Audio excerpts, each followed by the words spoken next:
আসসালামু আলাইকুম প্রিয় দর্শক, দেশ এবং প্রবাস থেকে যারা এই মুহূর্তে আমাদেরকে দেখছেন সবাইকে আরও একবার স্বাগত জানাচ্ছি। আর যারা পোস্ট অফিস থেকে সঞ্চয়পত্র ক্রয় করে 9 লক্ষ টাকা ফিক্সড ডিপোজিট করে জমা রাখতে চান, তাদের জন্য এই ভিডিওটি খুবই গুরুত্বপূর্ণ। কারণ সঞ্চয়পত্র আপনারা সকলেই জানেন বাংলাদেশের জন্য জনপ্রিয় এফডিআর মাধ্যম, যেটার মাধ্যমে প্রতি 3 মাস পর পর লাভ নেওয়া যায়, আবার প্রতি মাসে চাইলে লাভ পাওয়া যায় এবং বছর ভিত্তিকও লাভ দেওয়া হয়ে থাকে। তো পোস্ট অফিস থেকে যারা সঞ্চয়পত্র ক্রয় করে 9 লক্ষ টাকা এফডি করতে চান, তাদের জন্যই মূলত এই ভিডিওটি তৈরি করা হয়েছে। 9 লক্ষ টাকায় প্রতি 3 মাস পর পর কত টাকা লাভ দিবে যদি আপনি পোস্ট অফিসে সঞ্চয়পত্র করে 9 লক্ষ টাকা রাখেন, তাহলে বিস্তারিত জানাবো। সরকারি ট্যাক্স কত টাকা কেটে নেওয়া হবে তাও থাকছে আজকের ভিডিওতে। চ্যানেলে যারা নতুন, আমাদের এই ইউটিউব চ্যানেলে প্রাইস বন্ড, সঞ্চয়পত্র এবং ব্যাংক রিলেটেড সমস্ত আপডেট তথ্য দেওয়া হয়ে থাকে। তাই সবার আগে এই আপডেটকৃত তথ্য পেতে চ্যানেলটি সাবস্ক্রাইব করে সাথে থাকুন। ওকে, আমরা সর্বপ্রথমেই দেখব পোস্ট অফিসে সঞ্চয়পত্রের 9 লক্ষ টাকার 3 মাস মেয়াদি যে এফডিআরটি করতে চান সেটা কিভাবে করবেন। আপনি যদি পোস্ট অফিসে সঞ্চয়পত্র 3 মাস পর পর লাভ নিতে চান, তাহলে 3 মাস অন্তর মুনাফা ভিত্তিক যে সঞ্চয়পত্রটি রয়েছে সেটি আপনাকে ক্রয় করতে হবে। এখানে সঞ্চয়পত্র 4 ধরনের রয়েছে। এবার সঞ্চয়পত্র, পেনশনার সঞ্চয়পত্র, 5 বছর মেয়াদি বাংলাদেশ সঞ্চয়পত্র এবং 3 মাস অন্তর মুনাফা ভিত্তিক সঞ্চয়পত্র। প্রতি মাসে মাসে লাভ নিতে চাইলে আপনি পরিবার সঞ্চয়পত্র বিনিয়োগ করতে পারেন।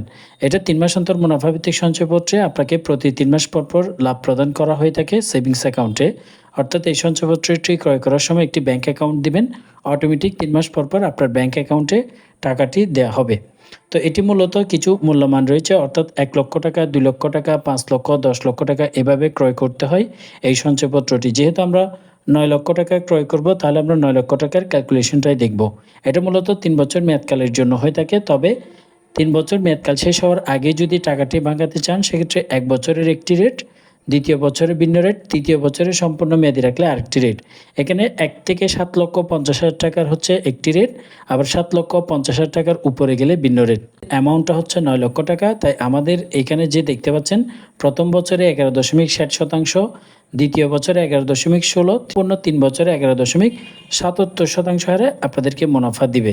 এটি হচ্ছে মূলত শর্ত। এবং একক ব্যক্তি চাইলে আপনি 1 কোটি, 10 কোটি এভাবে ক্রয় করতে পারবেন না, এখানে একটু লিমিট রয়েছে। তবে সকল শ্রেণী পেশার বাংলাদেশি নাগরিক 18 বছর হলেই এই সঞ্চয়পত্রটি ক্রয় করতে পারবেন। একক নামে 30 লক্ষ টাকা, যৌথ নামে 60 লক্ষ টাকার বেশি ক্রয় করা যাবে না এবং উৎসকর 10% এই লাভের অংশ থেকে কেটে নেওয়া হবে। এবার চলুন 9 লক্ষ টাকার হিসাবটা দেখে নিই। তো যে হিসাবটি দেখাচ্ছি এটা হচ্ছে ট্যাক্স কর্তন করার আগে এখান থেকে উৎসকর হিসেবে 10% কেটে নেওয়া হবে। প্রথম বছরে আপনি 9 লক্ষ টাকা যদি রাখেন, 11.60% বর্তমানে মুনাফার রেট, প্রতি 3 মাস পর পর 26,100 টাকা করে পাবেন। এবং আপনি যদি দ্বিতীয় বছর কমপ্লিট করতে পারেন, অর্থাৎ 2 বছর সম্পন্ন হয়, তাহলে 11.16% হারে লাভ দিবে। প্রতি 3 মাস পর পরই তখন 25,110 টাকা করে পাবেন। কিন্তু এটা যেহেতু সম্পূর্ণ 3 বছর মেয়াদকালের জন্য করা হয়ে থাকে, আপনাকে শুরুর দিকেই 3 বছরের হিসাব করেই মুনাফা দেওয়া হবে। যেমন 11.77% হারে হলে প্রতি 3 মাস পর পর 26,482 টাকা করে প্রতি 3 মাসে আপনাকে দেয়া হবে। কিন্তু যখন আপনি 3 বছর মেয়াদকাল শেষ হওয়ার আগেই টাকাটি তুলে নেন, যেমন 2 বছর কমপ্লিট হওয়ার পরে 3 বছর হয়নি, তখন আপনাকে 2 বছর পর্যন্ত রেট দিবে 11.16% হারে। বাকি যে বাড়তি টাকা সেটা আপনার টাকা থেকে কেটে নেওয়া হবে। এবং এভাবে আপনি 3 বছরের জন্য করলেন, কিন্তু 1 বছর সম্পূর্ণ হওয়ার পরে 13-14 মাসে গিয়ে আপনি টাকাটি ভাঙিয়ে তুলে নিতে চাচ্ছেন, সেক্ষেত্রে 11.60% হারে আপনাদেরকে মুনাফা দিবে। অর্থাৎ 26,100 টাকা করে প্রতি 3 মাস পর পরের যে মুনাফা, এটা হিসেব করে বাড়তি টাকা যদি আপনাকে দেওয়া হয়ে থাকে, সেটা আপনার মূল টাকা থেকে কেটে বাকি টাকাটা আপনাকে প্রদান করা হবে। এটা গেল ট্যাক্স কর্তন করার আগে। কিন্তু যখন আপনার এখান থেকে 10% উৎস কর টিডিএক্স কর্তন করা হবে, 10% ট্যাক্স কাটার পরে সম্পূর্ণ 3 বছর যদি আপনার হয় 3 বছর মেয়াদে, তাহলে প্রতি 3 মাস পর পরে লাভ পাবেন ট্যাক্স কাটার পরে 23,834 টাকা। 2 বছর সম্পূর্ণ হলে, 2 বছর মেয়াদকালে যদি রাখেন, অর্থাৎ 2 বছর কমপ্লিট হলে আপনি পাবেন 22,599 টাকা করে। এবং 1 বছর যদি কমপ্লিট হয়, তাহলে 23,490 টাকা করে প্রতি 3 মাস পর পর আপনাকে প্রদান করা হবে। এটা হচ্ছে 3 মাস অন্তর মুনাফা ভিত্তিক সঞ্চয়পত্র। এই সঞ্চয়পত্রটি শুধু পোস্ট অফিস না, আপনারা চাইলে সোনালী ব্যাংক, অগ্রণী ব্যাংক, জনতা ব্যাংক, রূপালী ব্যাংক, বাণিজ্যিক ব্যাংক থেকে পেয়ে যাবেন।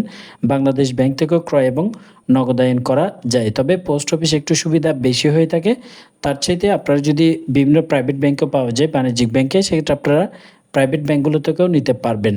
তো সঞ্চয়পত্রের এই ছিল এই 3 মাস মেয়াদি আপডেট। আপনাদের যদি সঞ্চয়পত্র নিয়ে কোনো প্রশ্ন থাকে কিংবা প্রাইস বন্ড অথবা ব্যাংক রিলেটেড যে কোনো প্রশ্ন আপনি কমেন্ট বক্সে রাখতে পারেন। আমি পরবর্তী ভিডিওতে তার উত্তর অথবা রিপ্লাই দেওয়ার চেষ্টা করব। এতক্ষণ সাথে থাকার জন্য সবাইকে ধন্যবাদ।